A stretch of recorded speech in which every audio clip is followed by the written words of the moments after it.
Welcome to the Holistic Kids Show. My name is Zane. My name's Dula. And my name is Imad. We're the Holistic Kids. Here's your advice from the inside out. Happy New Year, everybody. We are hoping that this new year brings back health and wellness for all of us kids and teens. Every day is a new chapter in your story. We need to educate ourselves about the things that we do every day to optimize our mind, body, and soul, so we can take charge of our health. Because we are the future, and just because things are common doesn't mean that they're normal. Mm-hmm. Over the last 4 years and over 170 podcast episodes, which is crazy, Uh-huh. we have taught you things that you can do every single day to optimize your health and wellness, because we know chronic diseases are on a rise. ADHD and autism are on a rise, and it's especially on a rise in kids, which is so sad. And that's why there are things that we can do every single day to make sure that we are as healthy as possible, to accomplish our dreams. And that's why today we have the perfect guest. Today we have Dr. Will Cole. So thank you so much for joining us today. But you actually had the honor of meeting couple, I think, months ago. Yeah. We were in Michigan at the Kellogg's headquarters all together with your mom. And it's great to see you all again. No, it's great to see you too. Well, it's our pleasure. It's our It pleasure. is our pleasure. I love your show, by the way. It's such a great, you guys are doing such a great job, and really proud of you all. Thank you so much. Thank you. So, Dr. Will Cole is a leading functional medicine expert who consults people around the world via webcam, having started the first functional medicine telehealth centers in the world.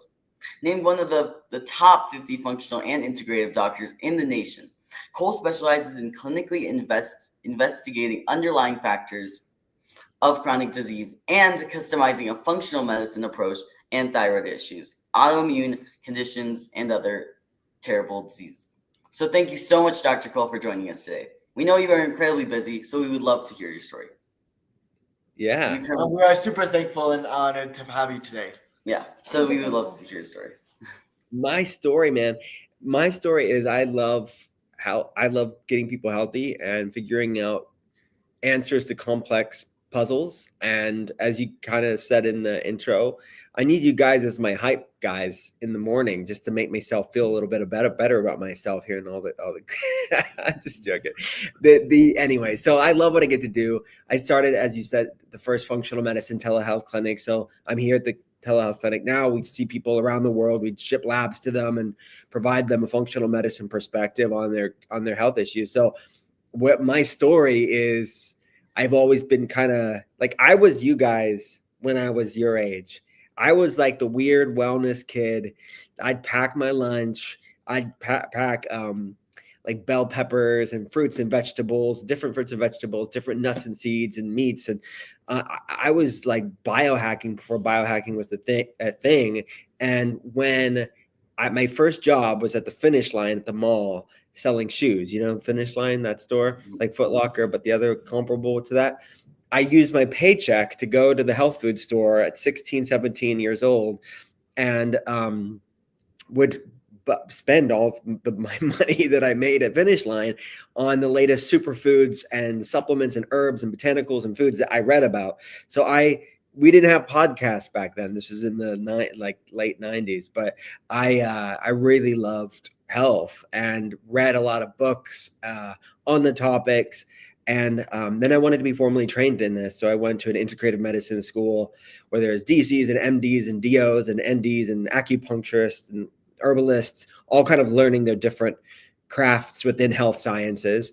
And I knew that I wanted to be trained in functional medicine. There was a guy who had gone to my school. He was older than I was. His name was Datis Karazian, who's still one of the leading functional medicine doctors, still teaches, as far as I know, for the Institute for Functional Medicine.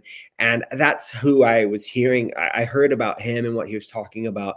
And he kind of really turned my mind into the very focused field of functional medicine, where I was always interested in health and wellness, but there was a space known as functional medicine that it was kind of the marrying of both worlds, like the best of Western medicine, which is being, evidence-based and looking at studies and using advancements in science, and the best of alternative medicine, which is actually getting people healthy and looking at root causes. And I love that sort of amalgamation of both worlds and having a both and not either or approach to healthcare. So that's kind of how it started. And then I didn't have the language of telehealth 16 years ago.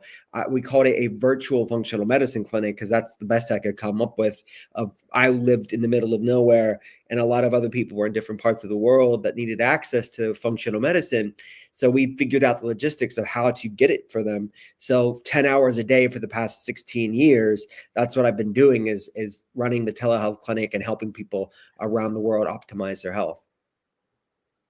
Oh, that's amazing. That That is is amazing. And especially because it started from when you were a very young age, is Yeah. also really helpful. It's kind of like us. We also started from a very young age.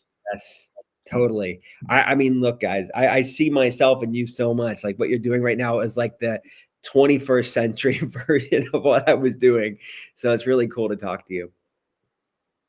Yeah, it really is our pleasure as we sit again. So, what do you think is one of the main reasons that chronic inflammation in kids is on a rise? Wow. Well, kids are put into this world without much informed consent. You know, they are consumers in a world they're not even aware of the intricacies of the market in which they are consumers. They don't even know they are customers, but they are marketed to at a very young age. So it's what's happening to kids is happening to everybody. The problem is kids today are exposed to so much more in such a short period of time. When you look at the researchers, they estimate that about 99%, depending on the study that you cite, but the overwhelming majority of our genetics hasn't changed in thousands of years. But yet our world has changed so dramatically in such a finite period of time. So you have to look at foods people are eating versus or the foods they're not eating, exposure to environmental toxins, chronic stress, unresolved trauma, the intimate connection that we have with our environment when you look at the soil microbiome and the water that we drink and the air that we breathe. So it's not just one thing, but it's a confluence of factors. But whereas, you know, a few generations ago, they were exposed to things, of course, but that took years and years and decades to what kids are exposed to in a few years. So it's this something's got to give. We've kind of hit a critical mass, a tipping point where we have to do something different to see something different. And the body's amazingly resilient. While we have immensely, sobering statistics when you look at the rise of autoimmune problems and chronic health problems, digestive problems, food sensitivities in kids, brain health issues in kids, behavioral issues in kids, it is stark. But the flip side of that is the body is still, despite all our best efforts or worst efforts, still amazingly resilient. So I have a lot of hope that, like, it's like Maya Angelou said, when you know better, you do better. And hopefully through efforts like your show, raising awareness for the next generation, people can start to do better. Definitely, I love it. Yeah. Because that's, I think, one of the, especially with like mental health and a lot of negativity, people think that they can't even like, oh, I have asthma, I'm gonna live with that for the rest of my life, or autism, or ADHD, or eczema. When that doesn't have to be the case, and there is hope, right? Yeah, because a lot of people feel like that they have something, and now they have this something, and now they have to stay with it for the rest of their life. I mean, they probably have it in the rest for the rest of life, but they can be better. Also, a lot of people, they think that it's normal to have allergies. You're right. I mean, because that's something that I'm always talking about. So you guys said at the top of the show, is just because something's common doesn't make it normal. Just because something's there every day doesn't mean we should settle for it, And that's definitely something that, when you know what you're dealing with, I think you have to know what you're dealing with to do something about it. So that's definitely step number one. Yeah. So a lot of kids are dealing with stress, right? Yeah, a lot of kids, especially because school can be difficult, and a lot of kids aren't really prepared to deal with all of it.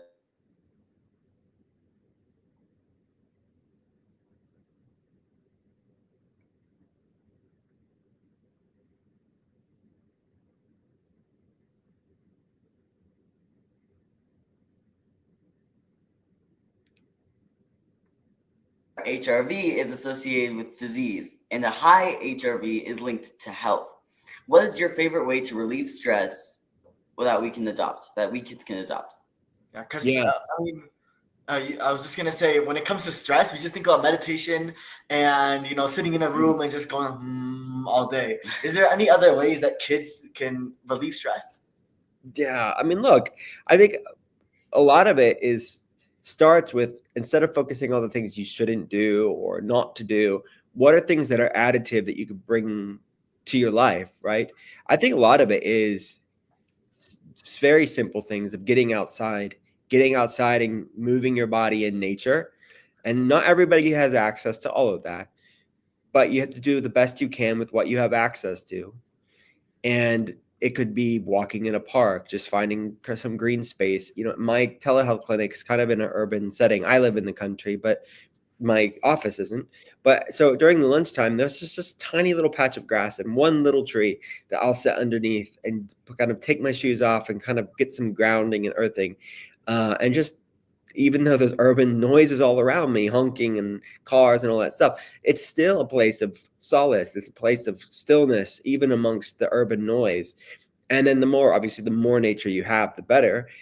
So find a local park, get out in some green space as much as you can, because it's not something you necessarily have to quote unquote do. It's completely free. It's not something you have to buy, but it's something that you can be immersed in.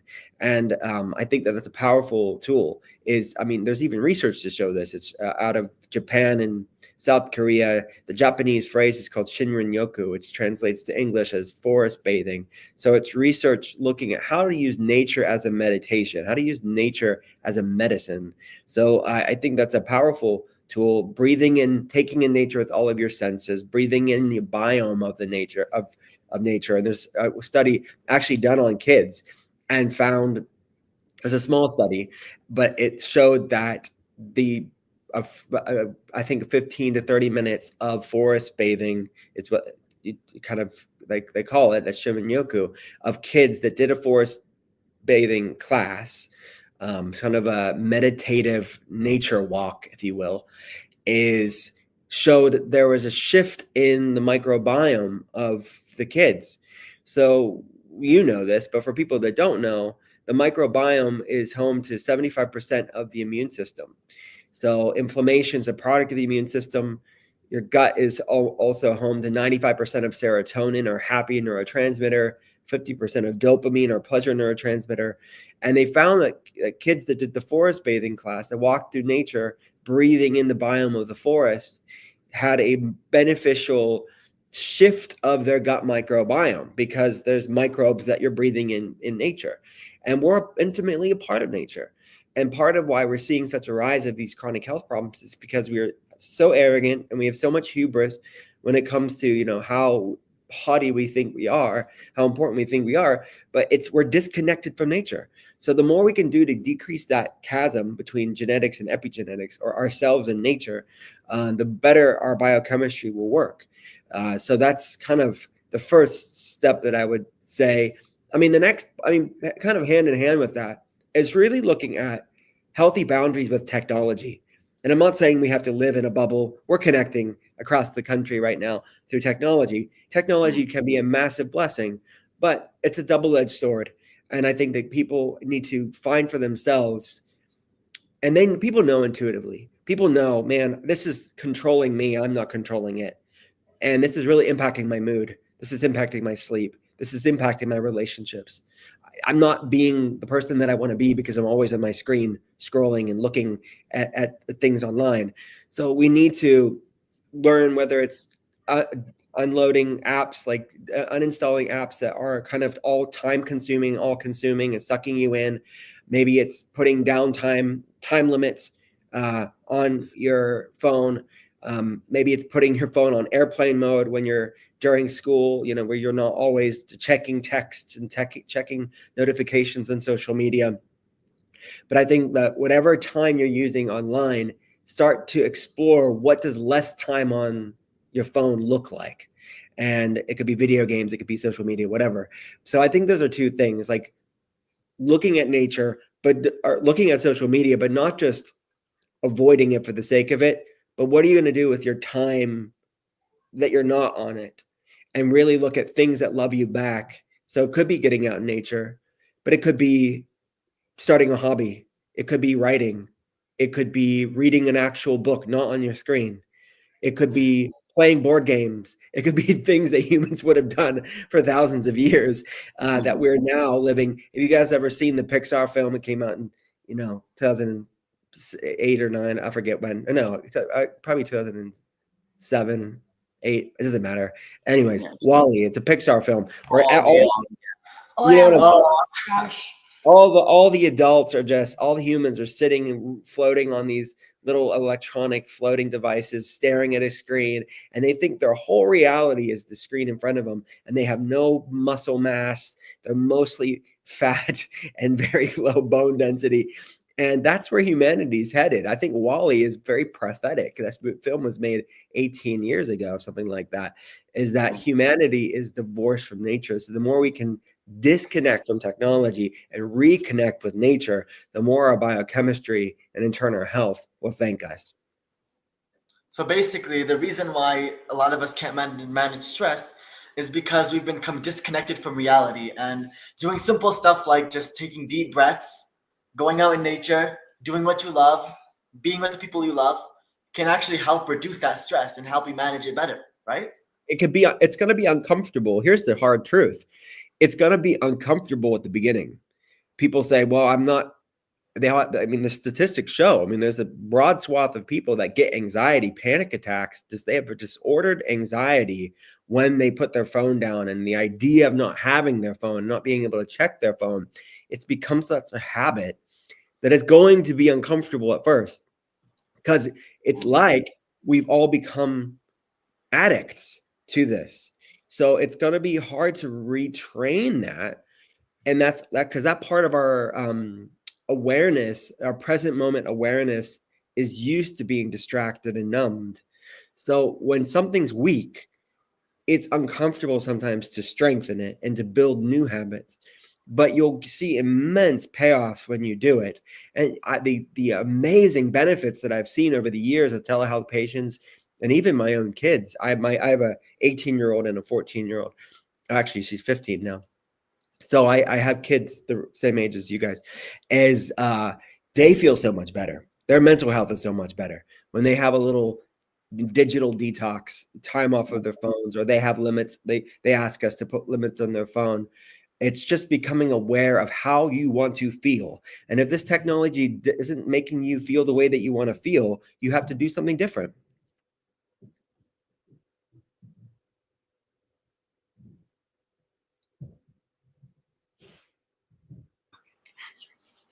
Sorry, guys, we got frozen a little bit.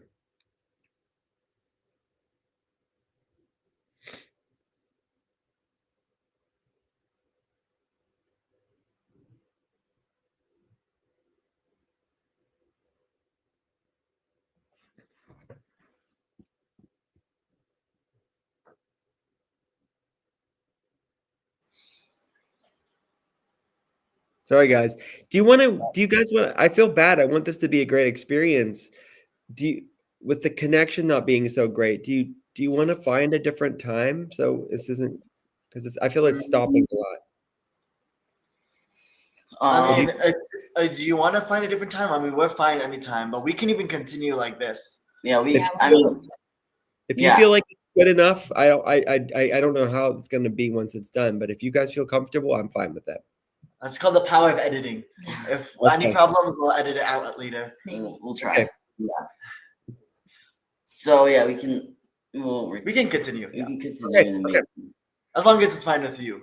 Yeah. It's fine. We're cool. So, yeah, going back to like the stress part, like we have to disconnect from like our phones and reconnect to like nature. There was a time like in school, my teacher was like, now that like the homework's getting harder, what do you do to relieve stress?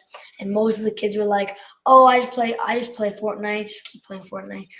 And then they just keep on going on their phones and playing. It's true. It's true, right? We've kind of we've lost sight of who we are, right? We forgot that we are human. So yeah, it's the again, common, not normal. It's my kids used to recognize it because my kids weren't on phones so much, right? They didn't definitely had a limited. I kind of took it back to the 1990s, right, or maybe early 2000s when people had cell phones, but it wasn't everything and all it wasn't all consuming. I tried to take my kids to that point in human history because I felt like it was good. It was like we could still live in modernity. We still could be plugged in when we needed to, and find amazing information or learn or educate ourselves, connect with people. All that's a blessing. But they recognized, my kids recognized being in school as how different it was. Like they were the odd people out because everybody else is so wallied up. They're so plugged in to technology that it was like, again, but you look at the statistics, the level of anxiety and depression and behavioral problems, it is rampant. And technology, I think not only technology, but technology is certainly a piece of that puzzle. What is your kid's morning and evening routine? Well, my son now is in college, so his routine, he's learning that for himself now, which, he's 18, he's a freshman in college, and he's getting structure, right? And I'm very proud of him. He's on the dean's list in the first semester, and he's got all A's, and he's doing great. So, but prior to that, my kids were homeschooled for a lot of years. So about 8 or 9 years at this point, they've been homeschooled. So my wife their mom really had that up, and providing that educational experience. So that it was a bit unconventional, I think, right? A lot of kids wake up. I went to school, actual brick and mortar school, traditional school, my whole career. So you get up early and have that career. With homeschooling, it's a bit more customizable. You can make it what you want. You guys are homeschooled, right? No, we go to public school. You go to public school.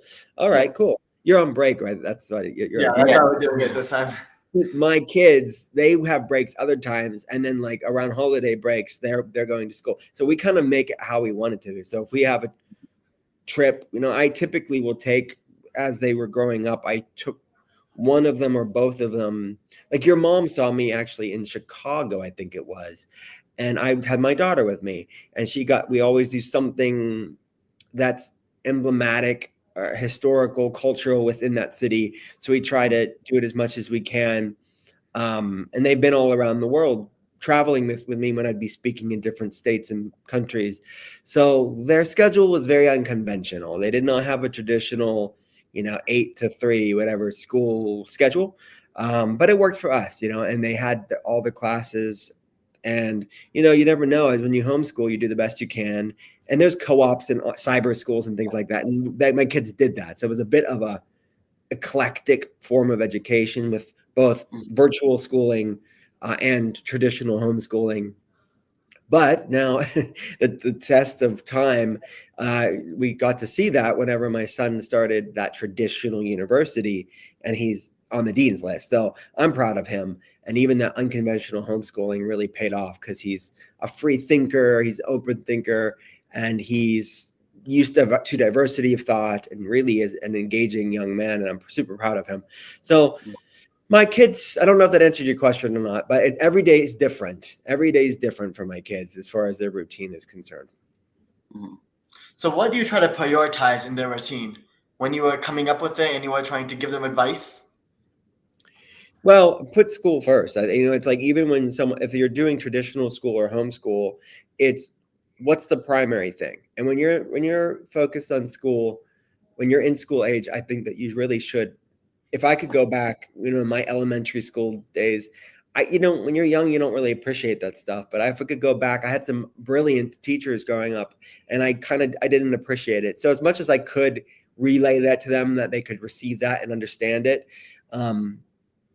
I try to impart that on them, is to really love learning and not making learning a means to an end, just to get through it. Because there's so much fun to learning, right? And it, in so many ways, this is things that adults say, but it's really true, is that it's like some of the easiest times of your life, right? And it's relative. I think, kids have tough times too. But soak it in, have fun, and love learning. It's amazing. So I'd say that I really like my kids getting out in nature as much as possible, and that's another reason why we loved homeschooling, is because you could make nature a bigger part of the curriculum, and travel could be a bigger part of the curriculum, as I said earlier. And with specifically with my job, I think it's making it's something that you and your mom and the books that you guys have all been a part of, is making food and wellness fun, making it age appropriate. And because we're so divorced from the foods that we eat, a lot of people can be feeling overwhelmed. Like most kids, I had one telehealth patient's son tell me years ago, a new telehealth patient, he thought that French fries came from McDonald's, not from potatoes. He didn't even realize potatoes were used to make French fries, because it just comes in that packaged form, right? It's like, this isn't from the planet Earth. This is something you buy at the fast food store, fast food restaurant.